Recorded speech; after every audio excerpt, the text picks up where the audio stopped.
Let's put our hands together for Dr. Gupta. Please kindly join us on stage. And I also welcome the chair of the session, Chetan Bhagat, who needs absolutely no introduction. And your opening comments first, sir. Thank you. Okay. Thank you. So if I could, let me just quickly log in here. And so I'll start with a very brief kind of a presentation where I'll share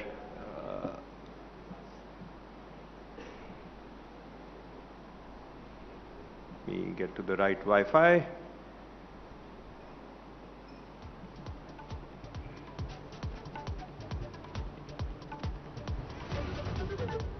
Can we get the slides up? Okay. Okay. So I come from this organization, Google DeepMind, where our mission is to build AI responsibly to benefit humanity. And one such application that recently caught the imagination was as a result of this year's Nobel Prize in Chemistry, went to this work on AlphaFold. We all know about proteins as the building blocks of life, and uncovering the structure of a protein has been a long-standing scientific challenge. So I remember it used to, when I was working at IBM Research, I worked on a machine called Blue Gene, which was motivated by, again, trying to simulate things so that you could figure out the mechanism behind protein folding. Because what happens is, from our high school biology, we may remember proteins are these chains of amino acids represented through these strings, and then they fold into a unique shape, which is what gives them their unique properties. And it used to take typically about a PhD, almost like 3 to 5 years of work before you uncover the structure of a single protein. And this model, AI-based model that was developed at Google DeepMind, AlphaFold, effectively solved that problem. And in fact, after working on this, they made the structure of all 200 million proteins at that time known to humankind freely available. Within a matter of a few seconds, you can now uncover the structure of a new protein, something that used to take about a year or 5 years. It takes about a few seconds. So AlphaFold enabled something like close to 1 billion PhD years equivalent of research, and in fact is being widely used by over 2 million researchers across the world in applications, not only the obvious ones like drug discovery, but also things like plastic pollution. Can you design enzymes so that you can make these plastics degradable? And this is just the tip of the iceberg. You look at any open scientific challenge, things like clean fusion. How do we create clean energy out of fusion, weather forecasting, and so on? AI-based models are making their presence felt. Today, there's a lot of also excitement about these foundation models, right? ChatGPT, famously launched by OpenAI, and Google has launched this Gemini model. 3 key capabilities that I wanted to just show you is this multimodality, which is especially important for us in India, because in India, we are highly visual people, and we love talking. We love talking much more than typing and kind of conversing with a chatbot. So I'll talk about some kind of key multimodal capabilities, something called long context, which I'll explain, and agents. So today, these models are often called LLMs, or large language models. But the reality is that they've gone far beyond simply text in the language. Today, this is an example of a prompt to the Gemini 1.5 model, which was launched about a year ago by Google. And yes, this is a cherry-picked prompt, but still what Gemini is able to do automatically still kind of, it took my breath away when I first saw it. So it shows this solution to a physics problem of a skier sliding down the slope, and says, and the question is, what's the speed of the skier at the bottom of the slope? And the student's solution is also given, and the model is asked, did the student get the correct answer? And this, again, is an example of this multimodal prompt combination of text, image, even handwritten text. And the model is able to infer that, yes, this is the problem where the potential energy of the skier at the top gets converted into kinetic energy at the bottom, and plugging in the equations for potential and kinetic energy. This is what the velocity should be and what's the error that the student has made. Now think about the implications of this kind of capability for now personalized learning, which has been a dream so far, but now it looks within reach. The other thing that Gemini launched about a year ago was this long context window. Let me explain, long context, this is the amount of data that the model is looking at before predicting the next word.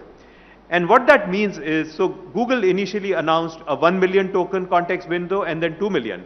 What it means is that the model can be given an input which could be 2 million words, or it could be something like 2 hours of video, which the model hasn't seen, but asked to answer, let's say, some question on that video. So I'll show you one example of a 45-minute video that has been given to the model as an input, and then in addition there's a multimodal prompt accompanying that video. Next, we gave it this drawing of a Can we scene have the audio? thinking of and asked, what is the time code when this happens? This is an example of a multimodal prompt where we in case you combine missed text the audio, and image in our input. The video has been fed The model and returned it's this shown time that code, image. 1534. And the model is asked this question, when does this happen? This dropping of water, All right? generative models, responses vary and won't always be perfect. Can we turn on the audio? But notice how we didn't have to explain what was happening in the drawing. Simple drawings like this are a good way to test if the model can find something based on just a few abstract details, like it did here. These are just a couple examples of what's possible with a context window of up to 1 million multimodal tokens in Gemini 1.5 Pro. And then about 2 months ago, we gave it this drawing. we launched Gemini 2.0, which again, Gemini 2.0 enables new kinds of multimodal AI agents. Agents that can see and hear the world around you. Think, plan, remember, and take action. Gemini 2.0 is what enables Project Astra, our research prototype of a universal AI assistant. Using capabilities like multimodal memory and real-time information, it lets you understand your world, live. What can you tell me about this sculpture? The sculpture you're seeing is called My World and Your World by Eva Rothschild, located in Lewis Cubitt Park in London. What kind of themes does her work explore? She creates abstract sculptures that invite viewers to interact with and interpret their surroundings in new ways. Project Astra is multilingual, using native audio to seamlessly switch languages as you speak. Est-ce que tu peux me dire quelque chose d'intéressant à propos de ces lanternes? Bien sûr, je peux vous parler des lanternes. Les lanternes que vous voyez font partie de la porte d'entrée de Chinatown à Londres. நிச்சயமாக இது லண்டனில் உள்ள Chinatown நுழைவாயில். We're taking this to the next step with Project Mariner, with agents that can complete tasks on your behalf. You can ask it to do things like this that require multiple steps, doing research to look up the artist, then finding the painting, and then shopping for the right supplies. The agent uses the web to take action and find what you're looking for. It plans and reasons at each step, always staying in your control and completing your task. Gemini 2.0 enables agents that can be applied across domains. We're exploring agents that can explore virtual worlds, assisting you in video games. Where do you recommend I attack from on this base? Given the base layout, I recommend attacking from the bottom or south side. This direction allows you to target the town hall directly with your giants, while the wizards can handle the surrounding defenses. Gemini 2.0 can reason about the physical world, understanding 3D spatial environments and objects. These capabilities are being applied to robotics, with agents that can assist you in your everyday physical environment.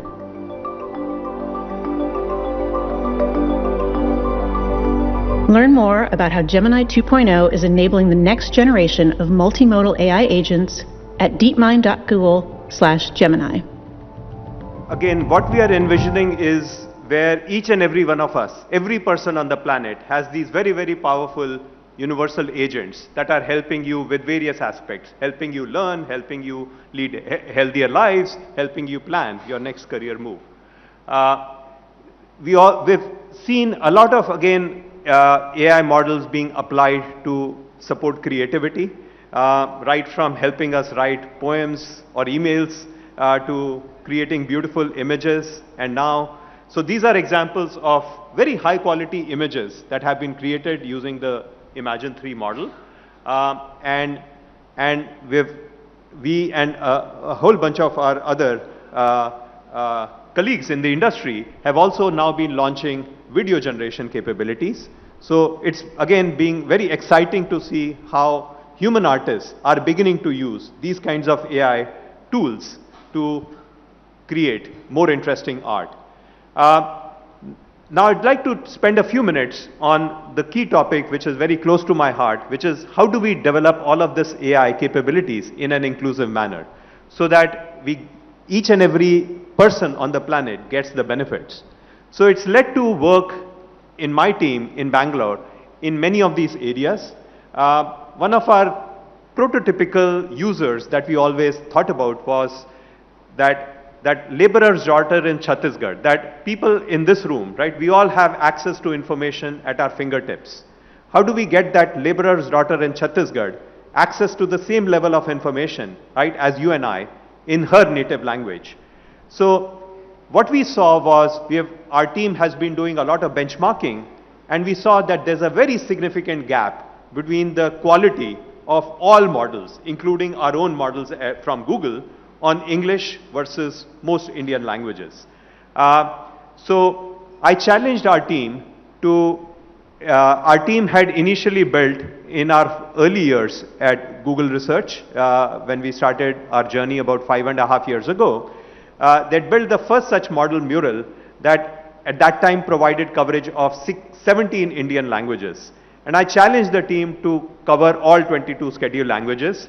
And I was very happy to see our lead, Partha Talukdar, come back and said, you're not being ambitious enough.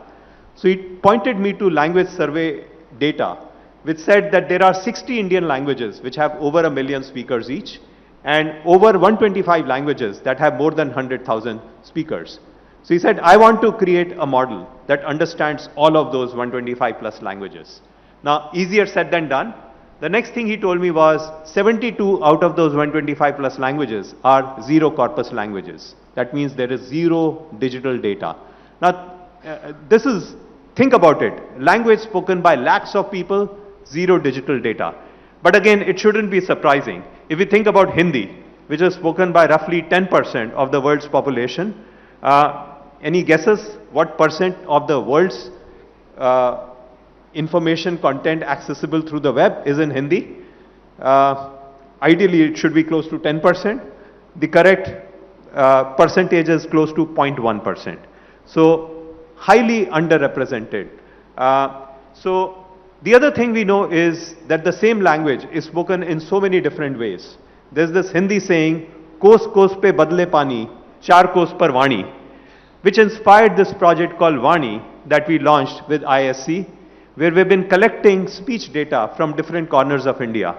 And the goal is, by the end of this project, to collect data from each and every one of the 773 districts.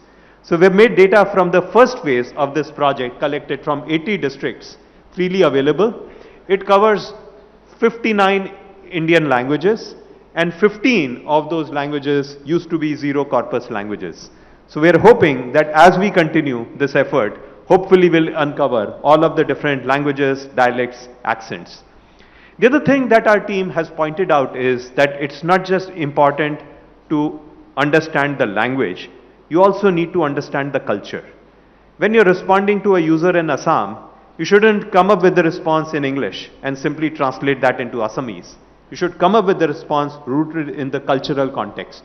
So again, a lot of work that our team is doing right now on that. The other area in which very proud of some pioneering work that has been done by our team sitting in India is on making these models more efficient and elastic. Elastic in the sense that today, in a single model, when you, let's say, have a Gemini, let's say 16 billion parameter model, we build it in a manner that embedded inside that 16 billion parameter model are smaller models hiding. So that if you have a task, let's say a very simple task, who's Narendra Modi? You don't need a 16 billion parameter model to answer that question. A very simple model would be able to answer it. So you can have a simpler model do it. And likewise, our team has systematically gone through the different components of a large language model and come up with a bunch of first of kind methods to dramatically cut down the cost of running these models and energy, which has again led to Gemini models being kind of best of breed.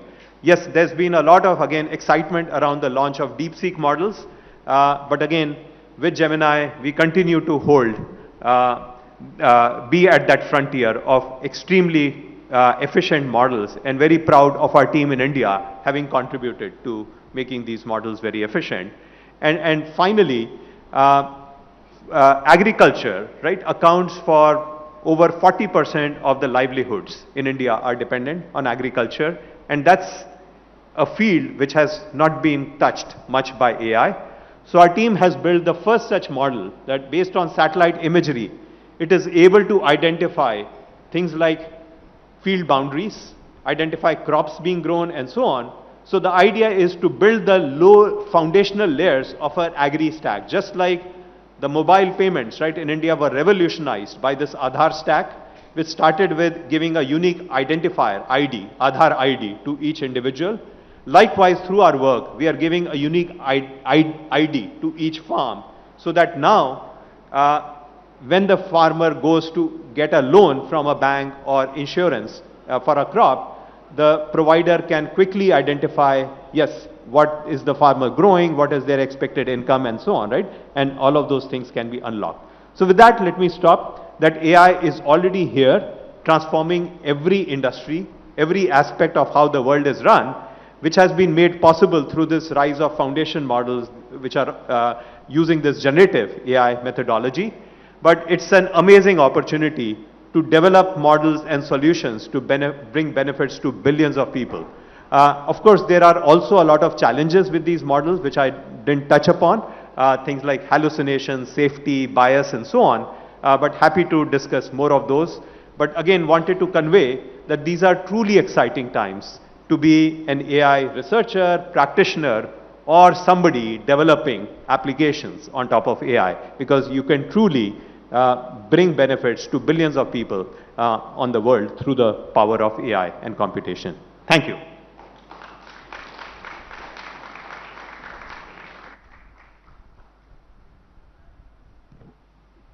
Okay. पहले they had Shashi Tharoor and Pico Iyer. इतनी अच्छी English. Then they have DeepMind head here. What are they doing to me? I'm so intimidated right now. Just for people to know, I mean, he mentioned Blue Gene. He has been awarded medals by US President Barack Obama for that. He has co-authored 75 papers. He has 19 US patents. He's the man. But he's doing, he left the US, came here in Bangalore, and this is the DeepMind team. Sir, you mentioned even ki, as you casually mentioned, you must be remembering protein folds from high school. No, we don't. Only you do. And that's why you are where you are. Very basic question. What is AI and what is not AI? Because we had computers for a while. Like, take something like your own company's product, Google Maps. वो तो पहले भी था. Now suddenly, wasn't that also AI when it tells me that it's going to take me 5 hours to go to Kolaba, you know, or whatever? So was that not AI? And how ChatGPT was the first one, and then everybody came within a few months. Suddenly computers बातें करने लगे. So how did that suddenly happen? What were all the companies had this in the pocket and they're like, हम नहीं दिखा रहे अभी, या what was going on, and why is it called AI now, and why was that not AI? No, in fact, you're very right. AI is a very old discipline, in almost as old as computing itself. Many of the, in fact, one of the key developments in AI happened at this famous workshop called the Dartmouth workshop. You were telling me your son is at Dartmouth. Yes. There was that famous workshop where the term was coined. And at that time, kind of the initial idea was to basically make machines learn and behave similar to what humans do. But what happened over the years was, instead of going after that very broad capability, that turned out to be a disappointment, right? So initially there was work on artificial neural networks, which were inspired by the human, how the human brain works and so on. But they weren't quite working. I mean, a lot of very pioneering work was done in the 80s, but they weren't working on real world problems. They worked on a few toy problems. So what happened is that people started then working on very specific targeted problems, right? And they started to see results. So there were many different approaches to AI. One that took off was something called machine learning, which is make machines learn from data. And again, within machine learning, there were many different approaches, support vector machines and all of that. But one approach, which is really deep learning, which many of you may have heard of, it took off around the year 2011, where it made a comeback. That artificial neural networks, all of that work that, and the community said ki ye kaam nahi karta. That made a comeback. And since then, what happened was there were a whole range of different kinds of problems, be it image, object recognition, trying to identify what's in the image, speech recognition, you look at audio and you understand what words are being spoken, or translation. I'm speaking in English. If you want to quickly translate that into Hindi, Punjabi, and so on, can the machine do that? So all of these different kinds of problems that the researchers had been working on for decades, using various kinds of machine learning methods, this deep learning started to do a better job. So people said, okay, you might have thought, okay, problem solved. A big problem with that, why kind of this whole chat GPT and so on, right, is took off. A big problem with that was, in those days, for every problem, you needed millions of kind of labeled data points. You had to, to teach this AI model, you had to take millions of, for instance, images, or millions and annotate them, ki usme kya hai, or millions of sentences that have been uttered, which had to be humanly annotated. And for every problem, you had to train a new network from scratch.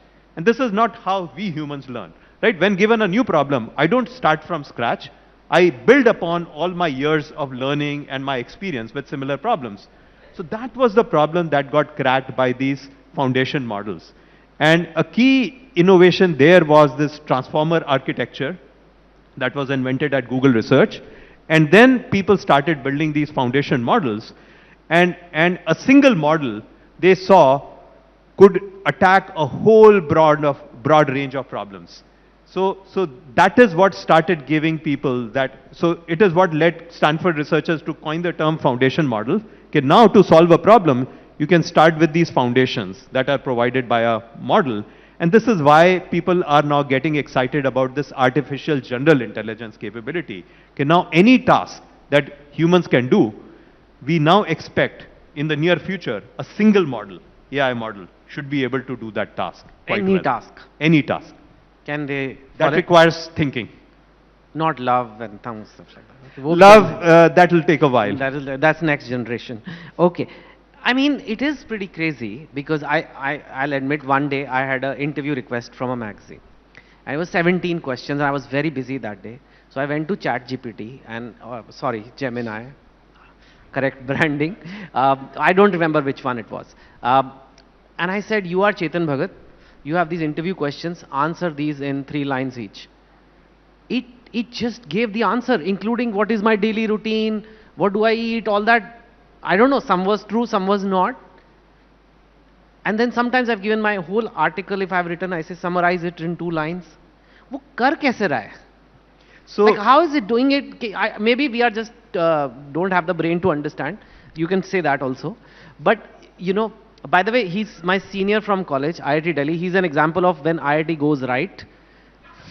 And I am the other way around. And his son also went to the same college as where my son goes. So that's quite interesting. Anyway. No, in fact, I was just told yesterday that Chetan Bhagat would be hosting the Fireside chat. I said, wow. So anyways, kar kaise raha? So there's something called composition capability.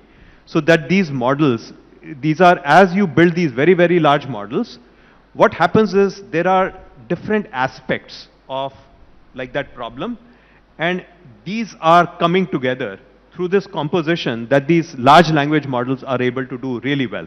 So because what happens is there's all of this, like, I mean, for various questions, right?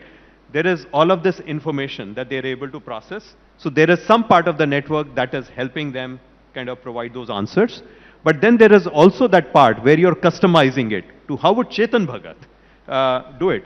And by the way, you're a much bigger celebrity than I am, because if you ask ChatGPT or Gemini, how would Manish Gupta answer that question? It will say, Manish Gupta who? And very legitimately so. He'll say, Manish Gupta ने तो बनाया है मुझे. Manish Gupta तो मेरे पापा है. तो आप पापा के बारे में ऐसे कैसे कह सकते हो? I mean, there is talk of AI can become this, can be used in a negative way. There's the Hollywood version of it, where machines and robots have taken over the world and they are hurting humans. I don't think it's going to happen that way, but here's one clear thing which I worry about, and I heard Elon Musk say this also once, so it's stayed with me. It said this, it's not like they will start attacking humans, but they will do a great job, because people like you will make sure they do a great job. And they will do such a great job that, supposing your child likes to play a musical instrument or likes to paint, but the AI will make a better painting than anybody ever could, and the AI will play better music, and the AI will make a better legal contract if he wants to be a lawyer or whatever, and there'll be nothing left to do or to feel that I did this well, because dude, you are not as good as AI. What will humans do then? It's like a complete loss of purpose to our existence, because dimag chahiye hi nahi. No, I think those humans will be using AI to do even better than what AI could do alone. Because I always prefer to think in all of our work, not of AI versus human, but AI augmenting human capability. So when that human is using AI, I think that human will be able to do far better than a human who's not using AI. So, like AI use it will apply to a doctor, it will apply to an artist. Let's say a doctor who's making use of AI will be a far better doctor than a doctor who says, look, I don't buy all of this AI stuff. I'm going to just go by my experience. Because this AI is going to be able to look up all kinds of corner cases from the medical literature, the absolute latest medical literature, right? And bring those. But you don't want, we know that the AI can also hallucinate. So you want that AI to ultimately bring those to the attention of the doctor and let that doctor make the final choice. Okay. So I think this is how we would continue to, and this is why it is very important for ultimately for us to really skill everyone on AI. Ultimately, because it won't be just the technologists and so on, right? Everybody will need to, at some level, right, be able to leverage technologies like AI. Together with that, I think humans will be able to do far better job than AI alone. Okay. Actually, so far at least, the AI I've seen, it's not very good at art. Like it will answer an interview question in style of Chetan Bhagat, but I said write the next book, and I thought shayad time bach jaye, but that didn't happen. It just created absolute crap. Not that I create much better, but still, it was not able to do it.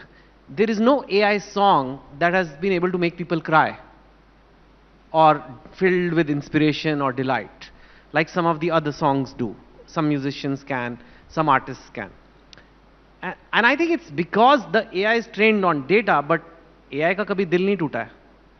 AI didn't have a troubled childhood. AI didn't have the kind of things. So, do you agree with that? Do you think art is something completely different? It's not, it can do a lot of tasks, but creating art is a different...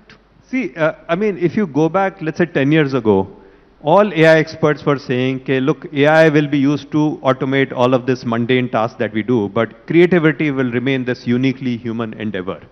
So, and today we are still doing our laundry ourselves, and we are still driving our cars. Of course, Waymo cars and other self-driving cars are coming up.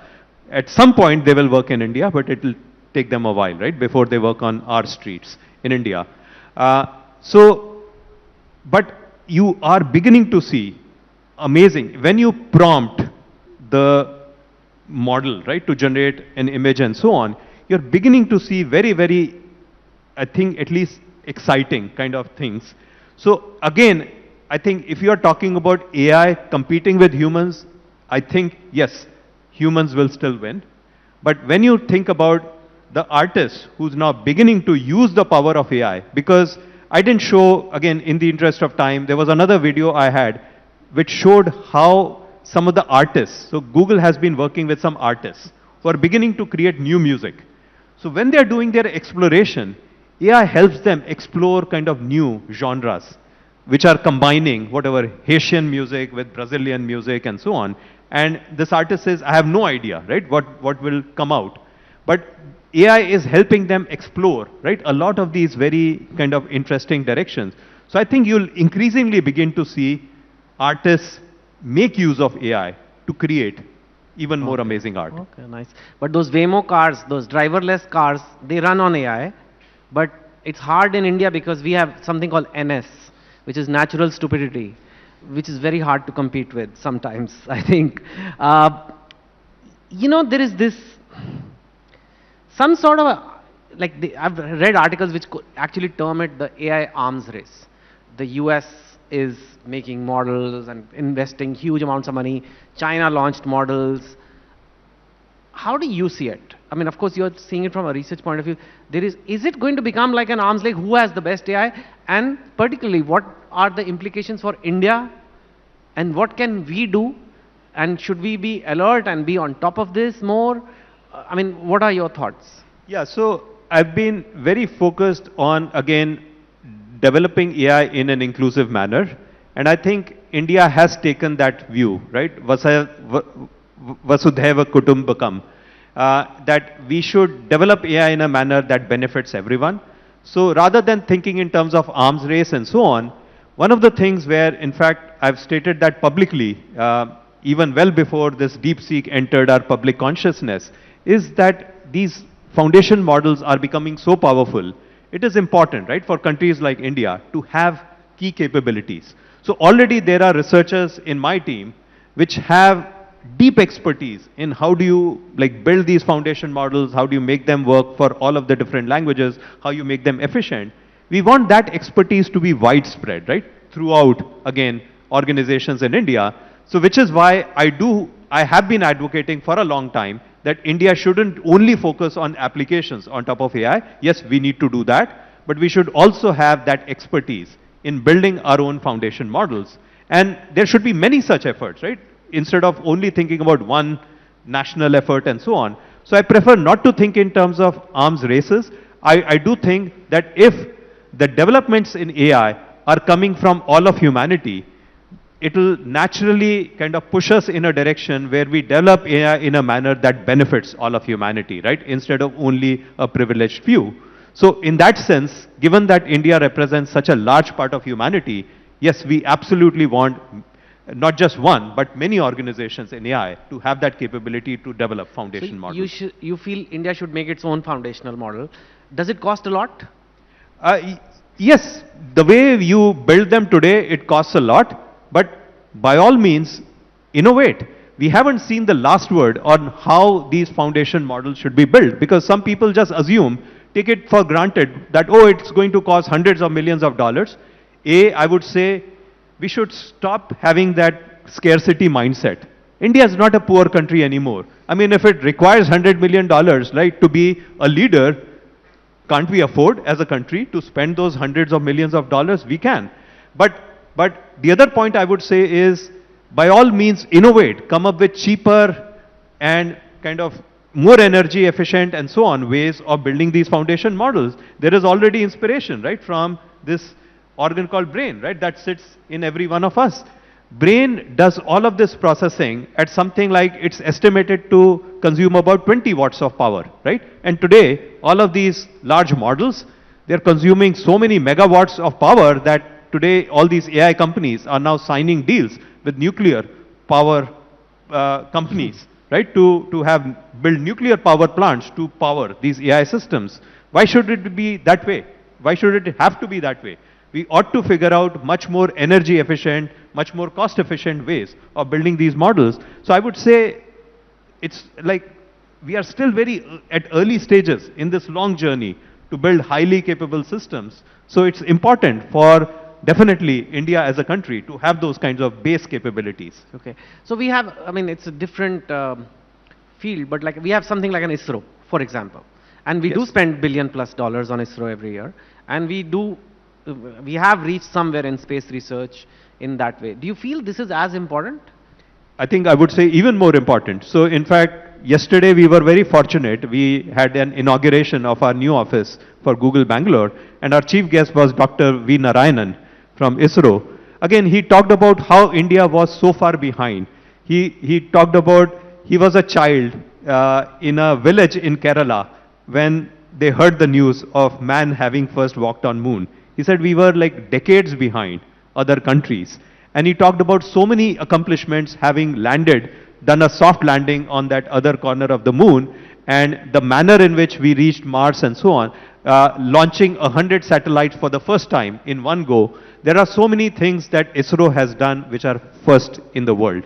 So I think we need to have that same mindset, because a lot of times, at least having come back, often I'm asked, why are we, whatever, not a leader in this field and so on. And a lot of times people point to, oh, lack of money, lack of talent and so on.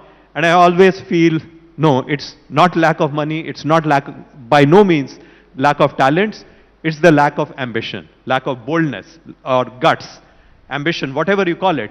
Often we in India are afraid to do something that has never been done before, because we feel, oh, we are likely to fail and so on. We need to drop those inhibitions. We need to have that boldness to do things which have never been done before. Nobody has ever built a foundation model, right, that would run on as much energy, right, as a laptop consumes. Why not? Go and build that foundation model. All right, all right. AI basically runs on a lot of data. That does AI have morality, or does intelligence have to be moral? Because, for example, it's a form of power, right? It's a form of intelligence. Now, whether I use it for something good, which is like invent the next vaccine or cure cancer, or I say, you know, here's a video of this airport, tell me how I can place a bomb here without figuring out. You just showed me like the video. I mean, it's theoretically, the AI doesn't care that it's good or bad. That's not its job. Its just job is to tell me. Right. Do you think those kind of things are like, how do you do that? How do you draw that moral line? And what if the data itself on the internet, like you said, Hindi is only 0.1%. If the data itself is biased, if the people itself think in a biased way, how will AI be fair or moral or just? I think DeepMind tried, Gemini tried it, and it got into, like, it was showing pictures of only, I think, colored people for a while, and they were like, what's going on? So how do you navigate this? Yeah. No, so these are, thanks for bringing this up. These are very, very tricky problems. And in fact, for researchers, we are excited that while on one hand AI is being used, right, to do so many things in the world, on the other hand, there are so many fundamental problems with those AI models, right, including issues of bias. Why is there bias in AI models? Because it learns from data created by humans, right? And we humans have those biases, right? So there have been studies that show you start using AI models to shortlist candidates for a high-tech job. All you do is you change the name from a male to a female. Everything else in the resume remains the same. And suddenly your chances of getting shortlisted go down dramatically. Wow. So all of these issues. And where did that AI model learn from? It learned from us, right? Humans who carried those biases. And then you talked about all of these, like an AI model could very easily be asked to kind of, whatever, design a bomb and so on. So these are, again, very, very tricky problems, which is why, again, companies like Google as well as others have been formulating these responsible AI principles. And we have very detailed kind of audits, right from when we choose data sets to build those models to launching those models, where we try to see, are we really abiding by those principles? But it is still, I would say, still a not fully solved problem. In fact, my own team has been doing a lot of work on these bias issues in a non-Western context, bias based on caste, religion, and so on, that these models carry. And we are also then working on techniques to mitigate those biases. It is still an open problem. Okay. Well, we are running out of time, but Sundar Bhaiya at the top at Google, you heading DeepMind, and Google, I think, pretty much runs the world.